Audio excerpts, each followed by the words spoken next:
Voilà, ça fait 6 ans que je vis dans cette grande ville sainte de l'hindouisme, dans le quartier des bords du Gange, avec 15 religieuses chrétiennes. Et je suis un prêtre qui ne vit pas en paroisse, je suis un missionnaire qui ne baptise pas. Alors beaucoup d'amis en Europe m'ont demandé « Mais Yann, que fais-tu » Et après un long silence nécessaire, j'ai décidé de répondre à cette question qui est légitime en écrivant ce livre.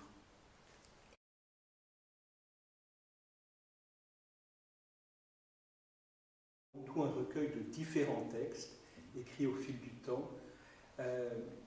La première partie s'appelle « Vision ». Pour moi, c'était très important de montrer comment le quotidien de cette vie est porté par une vision théologique de la mission de l'Église. Et puis vient une deuxième partie qui s'appelle « Accomplissement », où je raconte mes premiers moments, mes premiers mois dans la ville sainte de Bénarès, et comment ces mois aussi sont portés par l'héritage de ceux qui m'ont précédé. Et puis, une troisième partie s'appelle « Enracinement ». Et là, j'entre dans ces deux océans dans lesquels j'essaie d'être présent, l'un l'hindouisme brahmanique et l'autre l'islam. Et puis dans une quatrième partie qui fait écho à la première, je reprends ces grandes méditations théologiques sur la mission de l'Église, sa mission de présence et le dialogue interreligieux. Je les reprends à la lumière de tout ce que j'ai vécu depuis 6 ans.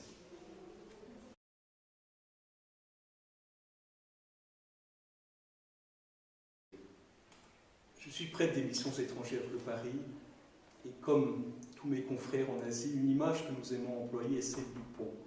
Nous habitons une rive, et nous venons d'une autre rive. J'habite la rive indienne, et dans ce livre, je parle au public francophone, en particulier en France et en Belgique.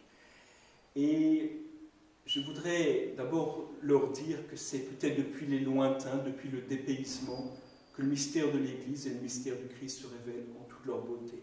Et ça, c'était l'un des désirs de mon livre. Et puis, j'ai aussi voulu me faire le témoin de la grandeur spirituelle de l'Inde dans ses multiples traditions religieuses. Et je voudrais que ce livre dise que ce n'est ni dans la violence, ni dans l'ignorance que l'on peut cheminer, mais au contraire dans cette émulation de sainteté où l'hindouisme et le christianisme et l'islam se provoquent spirituellement, mutuellement, et nous aident à grandir.